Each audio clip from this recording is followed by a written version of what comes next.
इतनी तेजी से हो रहे आधुनिकीकरण के चलते बहुत सारी जनजातियां जो हैं वो अब खतरे में पड़ चुकी हैं, क्योंकि इन आधुनिकीकरण का असर यानी कि एक तरीके से शहरीकरण का असर जो है इन जनजातियों आदिवासी जनजातियों पर बहुत ज्यादा पड़ रहा है। तो कुछ ऐसी ही चिंता के साथ निर्मला पुतुल जी ने संथाली समाज यानी कि जो आप एक आदिवासी कम्युनिटी है उसको बचाए रखने की गुहार हमारे सामने रखी। ये कविता लिखी निर्मला पुतुल जी ने, जिसका नाम है आओ मिलकर बचाएं। हेलो एवरीवन, मैं रूपाली वर्मा आज इसी कविता को लेकर आई हूं, मगर दूसरे तरीके से। यानी कि ये कविता क्लास 11th हिंदी कोर की बुक आरो भाग 1 में है और ये इसके काव्यखंड की या इस पुस्तक की आखिरी कविता है। ये कविता हम पूरी तरीके से अच्छे से पढ़ चुके हैं, लाइन वाइज इसका एक्सप्लेनेशन देख चुके हैं, अच्छे से समझा हुआ है। तो हमने अभी तक कहा था ना कि हम दूसरी तरीके से समझने वाले, कहने का मतलब है इस कविता पे आज हम करने वाले हैं बहुविकल्पीय प्रश्नों। ठीक है, तो चलिए यहां पर हम देखेंगे बहुविकल्पीय प्रश्न। अब बहुविकल्पीय प्रश्न भी जो है वो आपके सामने आ रहे हैं काव्यांश आधारित भी और कुछ संपूर्ण पाठ आधारित, दोनों के ही पढ़े। काव्यांश आधारित बात करें तो यहाँ करीबन 4 काव्यांशों में इस कविता को लेकर आई हूं और उस पर आधारित 5-5 प्रश्न करेंगे। फिर उसके बाद सॉरी फिर उसके बाद हम पूरी कविता पर आधारित कुछ प्रश्नों को देखें। ठीक है, चलिए शुरू करते हैं यहाँ पर इस कविता को। सबसे पहले काव्यांश है, अपनी बस्तियों की ना होने से शहर की आबो हवा से बचाएं, अपने चेहरे पर संथाली परगना की माटी का रंग बचाएं, डूबने से पूरी की पूरी बस्ती को हंडिया में, भाषा में झारखंडीपन ठंडी होती दिनचर्या में, जीवन की गर्माहट मन का हरापन, भोलापन दिल का, अक्खड़पन जुझारूपन। तो अब यहाँ क्या कह रहे हैं, ये जो बस्तियां हैं इन्हें नंगा होने से बचाएं। ना होने का नहीं है, यहाँ पर है इसका नंगा होने से। ठीक है, इसका सीधे से तात्पर्य नंगा होने से तात्पर्य है कि इन बस्तियों में शहरीकरण होने के कारण यहाँ के पेड़ों को काटा जा रहा है, जिससे यहाँ की प्राकृतिक आबोहवा बदल रही है। तो वो बोल रहे हैं अपनी बस्तियों को नंगा होने से बचाएं, यानी कि इनके जंगलों को कटने से बचाएं, शहर की आबो हवा से बचाएं। यानी कि शहरी लोग यहाँ पर आ रहे हैं आधुनिकीकरण के नाम पर, विकास के नाम पर यहाँ के पेड़ों को काटा जा रहा है, तो हमें वहां पर इन पेड़ों को बचाना है। अपने चेहरे पर संथाली परगना की माटी का रंग, यानी कि बचाना क्या है, यहाँ की जो माटी है इस माटी का रंग हमारे चेहरे पर झलकता है, यानी कि हमारी संस्कृति का जो रंग है वो हमारे चेहरे से झलकता है, उसे हमें बचाए रखना है शहरीकरण होने से। बचाए डूबने से पूरी की पूरी बस्ती को हंडिया में, यानी हंडिया का मतलब क्या है, शहर जब शहरीकरण आ रहा है तो यहाँ के ज्यादातर लोग अब नशे के आदी हो रहे हैं, तो यहाँ के लोगों को उस हंडिया यानी कि नशे में डूबने से बचाना है।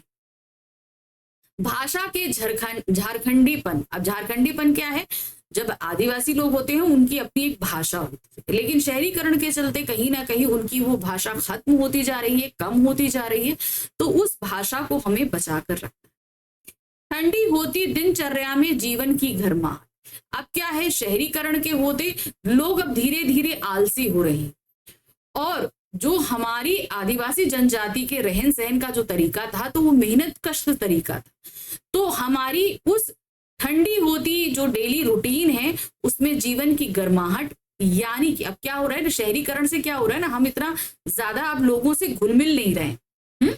शहरों में देखो क्या होता है, लोग अपने काम से काम रखते हैं, अपना काम किया काम खत्म, तो वो ठंडी होती जो दिनचर्या है उसमें जीवन की गर्माहट, कहीं ना कहीं हम अपने रिश्तों में अपनापन खोते जा रहे हैं। मन का हरापन, मन का हरापन का तात्पर्य वही है कि मन में जो हम एक दूसरे के लिए सद्भावना रखते हैं, संवेदना रखते हैं, वो कम होती जा रही है। भोलापन दिल का, अक्खड़पन जुझारूपन, यानी कि अपनी कठिन परिस्थितियों से जूझने का जो एक जज्बा है और उस पर बने रहने का जो जज्बा है, उस भोलेपन को अपने दिल में बचाए रखने का। अब इस पर आ रहा है हमारा पहला प्रश्न। कवियत्री क्या बचाने का आह्वान करती है? आदिवासी संथाल लोगों को शहरी लोगों से, आदिवासी संथाल बस्ती को शहरी अपसंस्कृति से, आदिवासी संथाल परिवेश को शहरी परिवेश से, या आदिवासी संथाल पहनावे को शहरी पहनावे। तो सही क्या है? आदिवासी संथाल बस्ती को शहरी अपसंस्कृति, क्योंकि शहरीकरण से वो बचाना चाह रही है ना, तो ये होगा आपका शहरी अपसंस्कृति से। झारखंडीपन से आश्रय, झारखंड के जीवन के भोलेपन और सरलता से, बिल्कुल सही है। झारखंड के जीवन की सरसता और अक्खड़पन से, झारखंड के जीवन के जुझारूपन से, उपरोक्त सभी से। तो यहाँ इन सभी से तो हम क्या लगाएंगे? उपरोक्त सभी। नेक्स्ट आते हैं, आम व्यक्ति की दिनचर्या पर क्या प्रभाव पड़ा है? ठहर सी गई है, उसमें उदासीनता बढ़ती जा रही है, भोलापन बढ़ गया। भोलापन तो नहीं बढ़ा है ना भाई, जैसे जैसे शहरीकरण होगा भोलापन घटेगा। तो यहाँ पर ठहर सी गई है ना, तो और दूसरा उसमें उदासीनता बढ़ गई है, तो यहाँ पर लिखेंगे का और खा दोनों सही है, तो यहाँ फोर्थ पे लगाएंगे। कवियत्री आदिवासियों को की किस प्रवृत्ति को बचाना चाहती? भोलेपन की प्रवृत्ति को, अक्खड़पन की प्रवृत्ति को, संघर्ष करने की प्रवृत्ति को, या उपरोक्त सभी? तो इन सारी चीजों को बताने की बात कर रही है, तो हम क्या लगाएंगे? उपरोक्त सभी। मन का हरापन से क्या तात्पर्य? मन का हरापन से क्या मतलब है? मन की मधुरता, सरसता व उमंग, मन का साफ व सरल होना, मन हरियाली होना, या पहला दूसरा सही है? तो मन का हरापन से तात्पर्य है यहाँ पर मन की मधुरता, सरसता और उपंग, यानी कि एक छोटे बच्चे का मन जैसा होता है ना, उसके अंदर वो सारे भाव विद्यमान रहते हैं, तो उसी को कहा गया है हरापन। तो यहाँ पर का और खा हम दोनों लगा रहे हैं, तो यहाँ पर हम लगाएंगे नंबर 4 सही है। चलिए अब हम आगे दूसरे काव्यांश में क्या दिया है? भीतर की आग, धनुष की डोरी, तीर का नुकीलापन, कुन्हा की धार, कुल्हाड़ी की धार, जंगल की ताजी हवा, नदियों की निर्मलता, पहाड़ों का मौन, गीतों की धुन, मिट्टी का सोंधार, फलों की लहलहाट। अब एक आदिवासी जीवन में जो उनकी पहचान है वो उन सभी को बचाने की बात कर रही है। अब वो पहचान क्या है? भीतर की आग, यानी कि एक मतलब आदिवासी जीवन बहुत संघर्ष वाला जीवन होता है, तो जब पर डे हम उठते हैं ना, वो लोग तो अपने जीवन का कुछ लक्ष्य रखते हैं और उस लक्ष्य को पाने के लिए अपने अंदर उतनी आग रखते हैं। तो ये भीतर की आग उसी के लिए, यानी कि संघर्ष करते रहने वाली प्रवृत्ति के लिए। धनुष की डोरी, तीर का नुकीलापन, धनुष, बाण, कुल्हाड़ी, ये सभी से आदिवासी लोग क्या करते हैं? जंगल में शिकार करते हैं, जिससे वो अपना जीवन यापन करते हैं। तो इन सभी को बचाकर रखना है। जंगल की ताजी हवा, क्योंकि शहरीकरण हो रहा है तो वो ताजी हवा हमें क्या है? वो बचा के रखनी है। नदियों की निर्मलता, नदियों की निर्मलता, अब शहरीकरण होगा तो नदियां भी कहीं ना कहीं दूषित होंगी, तो उस निर्मलता को बचाना है, नदियों को साफ सुथरा रखना है। पहाड़ों पर ज्यादा शोर शराबा नहीं करना। क्यों नहीं करना? क्योंकि भाई अगर शहरीकरण होगा तो वो मौन शांत हो जाए, मतलब वो शांति नहीं रहेगी, तो उस मौन को रखना। गीतों को बनाए रखना, आदिवासियों का अपना एक गीत होते हैं, उन्हें बनाकर रखना है। मिट्टी का सोंधापन, अर्थात हम मिट्टी से जुड़े लोग हैं, वो जुड़ाव हमें बनाकर रखना है। फसलों की लहलहाट, यानी कि जो फसलें हमारी उगती हैं उनकी लहलहाट, यानी कि उनके ऊपर हमें डिपेंड रहना है, हमें शहरीकरण की तरफ नहीं जाना। अब इस पर पहला प्रश्न है, आदिवासी जीवन में किसका प्रयोग किया गया? तीर, धनुष, कुल्हाड़ी का, बिल्कुल सही है। सितार, ढोलक, फूल का नहीं। रंग, ताश, पानी का नहीं। हवा, मिट्टी, फूल का नहीं। सही तो क्या है? आदिवासी जीवन में तीर, धनुष और कुल्हाड़ी का इस्तेमाल किया जाता है। नेक्स्ट है, आदिवासी किन चीजों से सीधे तौर पर जुड़े हैं? जंगल, नदी, पर्वत, बिल्कुल सही है, जंगल से भी, नदी से भी, पर्वत से। तीर, धनुष, कुल्हाड़ी ये उनके हथियार हैं। सितार, ढोलक, फूल या उपरोक्त सभी? तो सही क्या है? हम लगाएंगे जंगल, नदी, पर्वत से ये सीधे तौर पर जुड़े। आदिवासियों की दिनचर्या का अंग कौन सी चीजें हैं? सितार, ढोलक, फूल, धनुष, तीर व कुल्हाड़ी, जंगल, नदी, पर्वत या उपरोक्त सभी? तो यहाँ पर आदिवासी के लोगों की दिनचर्या का जो अंग है वो है धनुष, तीर, कुल्हाड़ियां। क्यों? क्योंकि भाई इसी के जरिए तो वो शिकार करते हैं ना, तो ये उनके जीवन का महत्वपूर्ण अंग है। काव्यांश में कवयित्री किस चीज को बचाने का आह्वान करती है? जंगलों की ताजा हवा, नदियों की पवित्रता, बिल्कुल सही है। पहाड़ों का मौन, मिट्टी की खुशबू, सही है। स्थानीय गीतों व फसलों की लहलहाट, बिल्कुल सही है। तो यहाँ क्या लगाएंगे? उपरोक्त सभी। नेक्स्ट आते हैं भीतर की आग से क्या तात्पर्य। अंदर जो भीतर की आग है उसका मतलब क्या है? आंतरिक जोश व संघर्ष करने की क्षमता, सही है, जो मैंने आपको भी समझाया। बाहरी जोश व संघर्ष की क्षमता, अतिरिक्त जोश व संघर्ष करने की क्षमता, जोश व संघर्ष करने की क्षमता। तो यहाँ पर क्या है? आंतरिक जोश, क्योंकि भीतर का मतलब क्या हुआ? आंतरिक जोश और संघर्ष करने की क्षमता। तो यहाँ लगाएंगे नंबर 1। चलिए अब हम आगे तीसरे काव्यांश में। यहाँ क्या दिया गया? नाचने के लिए खुला आंगन, गाने के लिए गीत, हंसने के लिए थोड़ी सी खिलखिलाहट, रोने के लिए मुट्ठी भर एकांत, बच्चों के लिए मैदान, पशुओं के लिए हरी हरी घास, बूढ़ों के लिए पहाड़ों की शांति, और इस अविश्वास भरे दौर में थोड़ा सा विश्वास, थोड़ी सी उम्मीद, थोड़े से सपने, आओ मिलकर बचाएं कि इस दौर में भी बचाने को बहुत कुछ बचा है अब भी हमारे पास। तो आदिवासी, जैसे हम लोग कहते हैं ना, सुकून भरी जिंदगी हम लोग को चाहिए, वो सुकून भरी जिंदगी आपको वहां मिलेगी। ठीक, कहाँ मिलेगी? इन पहाड़ों, जिन आदिवासी जगह पे आपको मिलेंगी। तो इनमें क्या चीजें हैं जो सुकून पहुंचा रही हैं? नाचने के लिए खुला आंगन, यानी कि बड़ी बड़ी जो हमारी जगहें, उन्होंने गाने के लिए गीत, क्योंकि जब हमारे अंदर उमंग जोश बना रहेगा तभी हम खुश होकर गीत गा पाएंगे, वो गीत हमें बचाना है। हंसने के लिए थोड़ी सी खिलखिलाहट, यानी कि लोगों के अंदर अगर वो भोलापन बना रहेगा तो ये खिलखिलाहट भी बनी रहेगी। रोने के लिए मुट्ठी भर एकांत, लोगों को अपने दुख दर्द के लिए एकांत चाहिए, वो एकांत भी आपको इन जगहों पर मिलेगा, उसे भी हमें बचाना। बच्चों के लिए मैदान, शहरों में देखिए आपको खेलने के लिए बच्चों को जगहें नहीं होती, लेकिन इन जगहों पर, यानी कि ये जो गांव, खेत, खलियान होते हैं, इन जगहों पर बच्चों के खेलने के लिए जगहें होती हैं। पशुओं के लिए हरी हरी घास, पशु चरने के लिए चारागाह है, बहुत सारे हरी हरी घास चरते रहते हैं। बूढ़ों के लिए पहाड़ों की शांति, बूढ़े जो आप एक तरीके से अपने जीवन का बहुत बड़ा हिस्सा जी चुके हैं, उन्हें एकांत चाहिए, वो एकांत, वो शांति भी उन्हें यहीं पर मिलती है। और इस अविश्वास भरे दौर में, शहरीकरण में देखिए क्या होता है, बहुत अविश्वास है, लोगों के ऊपर हम विश्वास नहीं कर सकते। तो इन शहरीकरण में जहां अविश्वास भरा है, हमारे इस आदिवासी क्षेत्र में अभी विश्वास है, उम्मीद है, सपने हैं, ये सभी अभी कुछ बचा है, इनको अभी शहरीकरण होने से हमें बचाना है।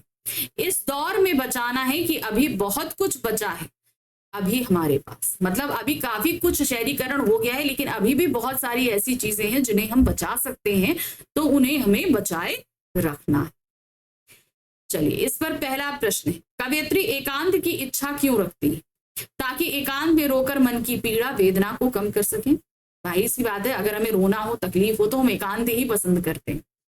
ताकि एकांत में रहकर मन का शोर कम कर सके, ताकि एकांत में अपनों को याद किया जा सके, ताकि एकांत में कविताएं लिख सके। तो सही क्या है? ताकि एकांत में रोकर मन की पीड़ा और वेदना को कम कर सके। ठीक, नेक्स्ट आते हैं, बच्चों, पशुओं और बूढ़ों को किनकी आवश्यकता है? चलिए देखते हैं, बच्चों को स्कूल, पशुओं के लिए चारा और बूढ़ों के लिए पहाड़ों का शांत वातावरण। तो यहाँ दो सही है, मगर एक चीज गलत है, बच्चों के लिए मैदान की जरूरत है। बच्चों को खेलने के लिए मैदान, पशुओं के लिए घर, बूढ़ों के लिए शहरी वातावरण, ये भी गलत है। बच्चों को खेलने के लिए मैदान, पशुओं के लिए हरी हरी घास, बूढ़ों को पहाड़ों का शांत वातावरण, ये बिल्कुल सही है। ठीक है, तो इस पर टिक लगाते हैं, तब भी आगे बढ़ते हैं। पहाड़ों को, बच्चों को खेलने के लिए खिलौने नहीं, पशुओं को सूखी घास, बूढ़ों को पहाड़ों का शांत वातावरण, इसमें दो गलत है, तो मतलब सही हमारा तीसरा, यानी कि गा वाला है। कवयित्री शहरी प्रभाव पर क्या व्यंग्य कर रही थी? देखते हैं कि शहरीकरण के कारण अब नाचने गाने के लिए स्थान नहीं है, सही व्यंग्य किया है, बात सही है। शहरी जगहों में कहाँ बड़े बड़े आंगन होते, छोटे छोटे तो घर होने लगे हैं। फिर है कि लोगों को हंसी गायब होती जा रही है, लोगों का शहर में इतना व्यस्त जीवन है कि हंसने के लिए भी समय नहीं होता, कि उनकी स्वाभाविकता समाप्त हो गई, वो अब सब दिखावटी जीवन पर आ गए। बिल्कुल सही है, तो ये सभी व्यंग्य किया है, तो हम लगाएंगे उपरोक्त सभी। नेक्स्ट आते हैं, कवयित्री ने आज के युग को कैसा बताया है? अविश्वास भरा, बताया था ना, अविश्वास से युक्त, विश्वास से, सुख वैभव से, या दुख से युक्त। तो सही क्या है? अविश्वास से युक्त। नेक्स्ट आते हैं, कवयित्री ने ऐसा क्यों कहा है कि बहुत कुछ बचा है अब भी हमारे पास?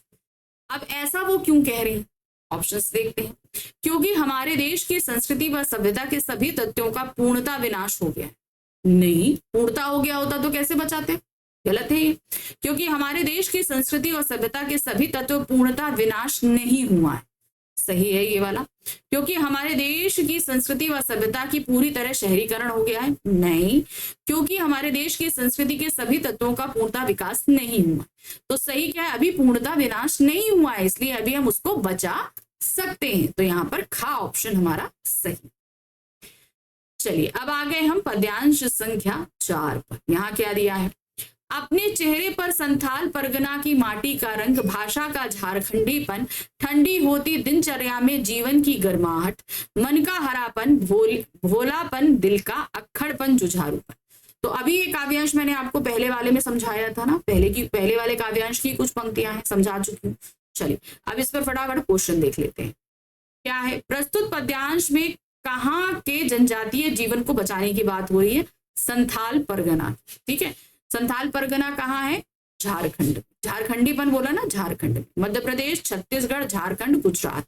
तो किस प्रदेश जो हो रहा है, ये झारखंड। याद रखना जनजाति कौन है, संथाल परगना।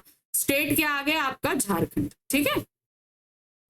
कवियत्री संथाल जाति के लोगों के लिए क्या चाहती है, ये शहरी जीवन जिए, बिल्कुल भी नहीं। उनके व्यवहार में प्रादेशिक गुण बने रहे, यानी कि उनकी जगह उनके प्रदेश के जो गुण हैं वो बने रहे, सही है। उनकी भाषा सभ्य हो जाए, उनमें निरक्षरता को त्याग दें, तो सही क्या है, उनके व्यवहार में प्रादेशिक गुण बने रहे। शहरी संस्कृति का उन पर क्या प्रभाव पड़ा है, उनकी दिनचर्या में ठहराव आ गया है, बिल्कुल सही है। उनके जीवन का उत्साह नष्ट हो गया है, ये भी सही है। तो यहाँ पर देख रहे हैं का और खा दोनों सही है, तो हम गा ऑप्शन में स्टिक करेंगे। कवियत्री संथाल लोगों के कौन से गुण वापस लौटाना चाहती, उनके स्वभाव का अक्खड़पन, सही है। उनका बहुत जल्दी क्रोध में आना, ये मतलब उसको जो हम बोलेंगे ना अक्खड़पन में वो क्रोधित होना भी है। संघर्ष के लिए सदैव तत्पर रहना, उपरोक्त सभी। तो हम यहाँ क्या लगाएंगे, उपरोक्त सभी। प्रस्तुत पद्यांश की विशेषता है, गेयता, तुकांत, ना गेयता, ना तुकांत, ना छदबंधता। आप यहाँ पर इस पंक्तियों को देखेंगे ना, आप इसे गा सकते हो और ना ही इसमें तुक है। तो इसकी विशेषता क्या है, ना गेयता है और ना ही तुकांत है। चलिए अभी तक हमने क्या देखा, हमने पद्यांश आधारित 5-5 प्रश्न देखे, ठीक है, और एक तरीके से पूरी कविता हमने कवर भी कर ली। अब इन्हीं पर कुछ एक्स्ट्रा प्रश्न भी है, सेम पूरी कविता पर, चलिए उनको देख लेते। मन का हरापन में हरापन किसका प्रतीक है, सुकून का, प्राकृतिक सुंदरता का, खुशियों का, या मन में हरियाली का। तो सही क्या, हरापन है खुशियों का प्रतीक। हाँ, कवियत्री संथाली समाज के लोगों से क्या बचाने का आह्वान करती है, अपनी प्रकृति को, अपनी नदियों को, अपनी वेशभूषा को, अपनी संस्कृति को। तो उन्होंने अपनी वेशभूषा को बचाने का बात करी, वैसे तो अपनी नदियों और अपनी प्रकृति सभी को बचाने की बात करी, लेकिन संथाली समाज से उन्होंने अपनी वेशभूषा बचाने के लिए पहले बात करी। मिट्टी का क्या गुण है, सौंधापन, ठीक है ना, उपजाऊपन, सौंधपन, हरियाली या पोषक। तो सही क्या है, सौंधपन। कवियत्री के अनुसार रोने के लिए क्या चाहिए, मुट्ठी भर एकांत, यही था ना, मुट्ठी भर एकांत। तो यहाँ पर का ऑप्शन हमारा सही। धनुष की डोरी किसका प्रतीक है, ताकत का, कमजोरी का, शिकार का, या स्वयंवर का। तो भाई धनुष किस लिए इस्तेमाल होगा, शिकार के लिए इस्तेमाल होगा। तो सही क्या है, वो शिकार का प्रतीक। कवियत्री को पूरी बस्ती के किसमें डूब जाने का डर है, हंडिया यानी कि शराब, लूटपाट के नशे में, भक्ति के नशे में, सिगरेट के नशे में, या शराब के नशे में। तो किसमें है ये, शराब के नशे में। बस्तियों के नंगी होने से कवियत्री का क्या तात्पर्य है, वृक्ष रहित यानी पेड़ पौधों के साथ, नहीं, यहाँ पर बिना पेड़ पौधों के बात होगी। वृक्ष विहीन यानी बिना पेड़ पौधों, सही है। बस्ती विहीन यानी बिना इंसानों के, पेड़ों के बिना यानी बिना फल फूल के। तो सही क्या है, वृक्ष विहीन यानी बिना पेड़ पौधों के। कवियत्री के अनुसार यह कैसा दौर है, हैरानी भरा, सुखद वातावरण भरा, विश्वास भरा, या अविश्वास भरा। कैसा वातावरण है, अविश्वास, क्योंकि शहरीकरण में लोग जल्दी एक दूसरे से विश्वास नहीं करते। तो कैसा दौर आ गया है, अविश्वास भरा। संथाली आदिवासी समाज की भाषा क्या है? झारखंडी। अब इसमें देखिए सही आपको देखना है, झारखंडी, तो यहाँ पर है खा वाला ऑप्शन सही। आओ मिलकर बचाएं कविता की कवयित्री किस समाज से ताल्लुक रखती है? संथाल परगना समाज। ठीक है, चलिए देखते हैं। संघाथी समाज पे नहीं, संथाल आदिवासी से, संथाली आदिवासी समाज से, या ग्रामीण आदिवासी। तो सही क्या है यहाँ पर? संथाली आदिवासी समाज से ताल्लुक रखती। तो ये था हमारा आज के चैप्टर के क्वेश्चन आंसर्स, और इसी के साथ हमने अपनी ये बुक खत्म कर ली, आरोह भाग 1। ठीक है, अब क्या आप कहोगे मैम बुक खत्म, काम खत्म? नहीं भाई, अभी एग्जाम के अभी प्रिपरेशन का तो फर्स्ट स्टेप भी खत्म हुआ है। यानी कि कहने का मतलब है सिर्फ हमने अभी मल्टीपल चॉइस क्वेश्चंस किए, अभी वर्णनात्मक क्वेश्चंस करने बाकी है ना, तो उनको भी लेकर मैं जल्दी आ रही हूँ आपके सामने। ठीक है, तब तक फटाफट चैनल को लाइक सब्सक्राइब शेयर कीजिए। आपको अगर नोट्स की रिक्वायरमेंट है तो आप मुझे पर्सनल टेलीग्राम चैनल पर कनेक्ट कर सकते हैं। ठीक है, तो जल्दी हम फिर से मिलेंगे दोबारा नए वीडियो के साथ। Thank you for watching, bye bye.